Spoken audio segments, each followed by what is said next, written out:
Pension scheme নিয়ে বিশ্ববিদ্যালয় শিক্ষকদের দাবি জানানো হবে প্রধানমন্ত্রীকে, জানিয়েছেন আওয়ামী লীগ সাধারণ সম্পাদক ওবায়দুল কাদের।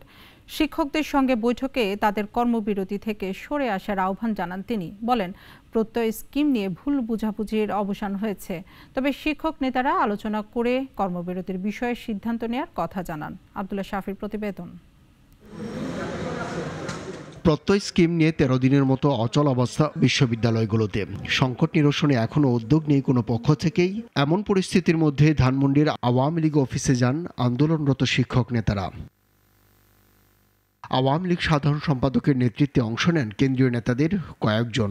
আলোচনায় পেনশন স্কিম প্রত্যাহার হবে কিনা কিংবা সুপার গ্রেডে অন্তর্ভুক্তি ও আলাদা বেতন কাঠামো নিয়ে কি সিদ্ধান্ত হলো তা স্পষ্ট নয়, যদিও এই বসাকে ইতিবাচক হিসেবে দেখছেন শিক্ষক নেতারা। আমরা সেটা আমাদের শিক্ষক সংসদ ফেডারেশন আছে, ফেডারেশন নিয়ে কথা বলে তারপর আপনাদের সাথে আমরা কথা। পরে আওয়ামী লীগ সাধারণ সম্পাদক জানান, যে জটিলতা ছিল তা কেটেছে, কিন্তু শিক্ষকদের দাবিগুলো কি আসলেই অযৌক্তিক?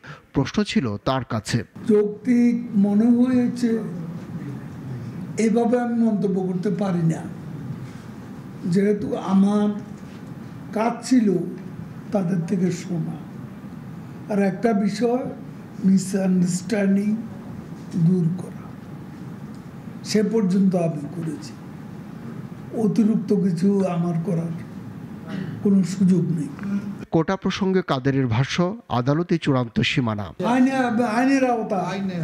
আইনের আওতার বাইরে গেলে তো সাবজেক্ট